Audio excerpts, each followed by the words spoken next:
आज हमारी अदालत में कैमरा खोलकर और आंखें बंद करके आप सबकी खबर लेने आ रहे हैं रिपोर्टर दीपक रंगरसिया। हाँ तो दीपक जी, आप पर सबसे पहला इल्जाम यह है कि आप खबरों को तोड़ मरोड़ कर पेश करते हैं, ऐसा क्यों? गलत है। मैं भला क्रिएटिव टीम का काम मैं खुद कैसे कर सकता हूं? हमारा क्रिएटिव डिपार्टमेंट जो हमें स्टोरी देता है उसी को मैं न्यूज बना देता हूं, ये सबको पता है। कैमरामैन राहुल के साथ मैं दीपक रंगरसिया, सटायर न्यूज। आगे देखिए, आप पर यह भी इल्जाम है कि आप मरते हुए आदमी को बचाने की बजाय उसकी खबर बनाने को प्रेफरेंस देते हैं, ऐसा क्यों? मैं समाज में जागरूकता फैलाने के लिए खबर को पहले दिखाता हूं। गौर से देखिए, ये आदमी आत्महत्या कर रहा है और इसे बचाने के लिए कोई आगे नहीं आ रहा है। कहां सो गई इंसानियत? कहां है हमारे देश का भाईचारा? क्या समाज धीरे धीरे समाप्त हो रहा है? कैमरामैन रोहित के साथ मैं दीपक रंगरसिया, सटायर न्यूज। आगे देखिए, आप पर यह भी इल्जाम है कि आप खबर सुनाने के बाद उसकी सच्चाई की जांच करते हैं, ऐसा क्यों? मेरा आपसे निवेदन है कि आप अदालत का समय क्यों खराब कर रहे हैं? पूरी दुनिया जानती है कि मेरी खबर का सच्चाई से कोई लेना देना नहीं है। कैमरामैन रोहित के साथ मैं दीपक रंगरसिया, सटायर न्यूज। मिलॉर्ड, आज हमारी अदालत में मौजूद हैं एक महान नेता। नहीं, ये वो वाले महान नहीं है, इनका नाम है महान सिंह। हाँ तो क्या बात हो गई? देखिए महान सिंह जी, आप सबसे पहले कसम खाइए कि आप जो भी कहेंगे सच कहेंगे, सच के सिवा कुछ नहीं कहेंगे। भाई खाने को तो मैं खा लूं, पर मैं सोचा मैं खाऊं क्यों? जब पूरी जिंदगी मैंने झूठ बोला ही नहीं तो मैं क्यों खाऊं? और वैसे एक बात बता दूं भाईजान, किसी आदमी को जबरदस्ती खिलाना नहीं चाहिए। देखिए, आप चुनाव जीत गए हैं, मंत्री बन गए हैं, अब आप ये बताइए कि आपकी सबसे पहली पॉलिसी क्या होगी? भाई पॉलिसी तो बहुत सारी मेरी नजर में है, पर मैं सोच रहा हूँ सबसे पहले मैं अपनी लाइफ इंश्योरेंस पॉलिसी ले लूं। और मेरी बेगम कह रही थी मेडिक्लेम पॉलिसी भी ले लूं। लेकिन आप पर यह भी इल्जाम है कि आपने करोड़ों रुपए खाए हैं। किसने? आपने और किसने?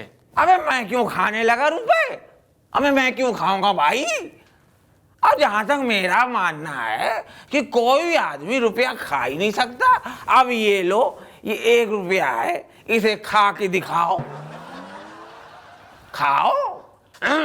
देखिए, आप पर यह भी इल्जाम है कि आपने टैक्स चुराया है। किसने? आपने। और मैं ना चुराता टैक्स। मैं क्यों चुराने लगा टैक्स? मेरे को ध्यान आया, मैं चुराया नहीं, मैंने टैक्स बचाया होगा। तो सरकार का नारा है बचत करो, बचत करो, बचत करो। तो मैंने बहुत सोचा क्या बचत करूं, क्या बचत करूं। लो भाई, मैंने टैक्स बचा लिया। मिलॉर्ड, आज हमारी अदालत में मौजूद हैं पाकिस्तान के तेज गेंदबाज शोएब अख्तर। आप पर सबसे पहला इल्जाम यह है कि आप बॉल टेम्परिंग करते हैं। जनाब, उर्दू या हिंदी में फरमाइए, अंग्रेजी बाउंसर हो जाती है। देखिए, मेरे कहने का मतलब यह है कि आप गेंद के साथ छेड़छाड़ करते हैं। गलत इल्जाम है, हम बॉल के साथ छेड़छाड़ नहीं करते। हम जब भी छेड़छाड़ करते हैं लड़कियों के साथ करते हैं। बॉल तो हमारी रोजी रोटी है। लेकिन बॉल टेम्परिंग करते हुए आप कई बार पकड़े गए हैं। कई बार कहाँ, 2-3 बार पकड़ा गया हूँ, बाकी बार तो बच गया। देखिए, आप तेज गेंदबाजी नहीं, आप इंसान भी बहुत तेज हैं। जी हाँ, मैं बहुत तेज हूँ। मैं जितना तेजी से टीम में आता हूँ उतना ही तेजी से बाहर भी हो जाता हूँ। देखिए, हमने सुना है कि आपने कहा है कि अब आप मैदान पर बॉल टेम्परिंग नहीं करेंगे। जी हाँ, क्योंकि मैं बॉल को घर से टेम्पर करके लाऊंगा। देखिए, आप पर यह भी इल्जाम है कि आप बॉल टेम्परिंग, मैच फिक्सिंग और स्पॉट फिक्सिंग अलग अलग मैचों में यह कारनामे दिखा चुके हैं। अब आपका क्या इरादा है? अब ball tampering, match fixing, spot fixing, ये सारे के सारे कारनामे मैं एक ही मैच में करना चाहता हूं। मिलॉर्ड, आज हमारी अदालत में मौजूद हैं कॉमनवेल्थ गेम्स के अध्यक्ष नरेश कलमाड़ी। जय महाराष्ट्र।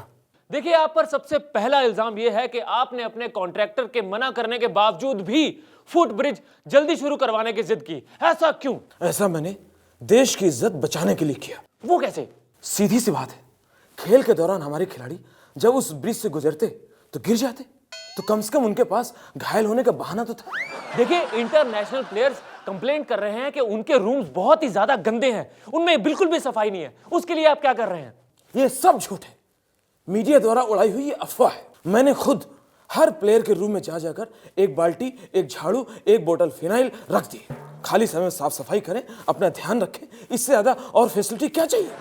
लेकिन आपको इंटरनेशनल प्लेयर्स की फैसिलिटी के लिए कुछ और एक्शन लेना चाहिए। मैंने बहुत सारे नए कदम उठाए। हर प्लेयर के हाथ में म्युनिसिपल कॉर्पोरेशन की एप्लीकेशन दे दी है और एमसीडी का पता भी दे दिया है। इसका मतलब इंटरनेशनल प्लेयर्स खुद अर्जी लेकर एमसीडी के ऑफिस जाएंगे। तो प्रॉब्लम क्या है? ये बाहर के जो प्लेयर हैं हमारे म्युनिसिपल कॉर्पोरेशन दिल्ली के ऑफिस में जाएं, ऊपर से नीचे तक घूमें, बड़े बाबू को मिले, छोटे बाबू को मिले, यहां से वहां, इस विंडो से उस विंडो जाएं। इससे इनकी ट्रेनिंग भी हो जाएगी और इनकी फिटनेस भी बनी रहेगी। अच्छा, आप ये बताइए कि आपने कॉमनवेल्थ गेम्स की गलतियों से कुछ सीखा कि नहीं? बहुत कुछ सीखा है। कॉमनवेल्थ गेम में जो वेल्थ है ये कॉमन है। इसे मीडिया में और नेताओं में बराबर बांटना चाहिए। अकेले डकारने से बहुत भारी पड़ सकता है।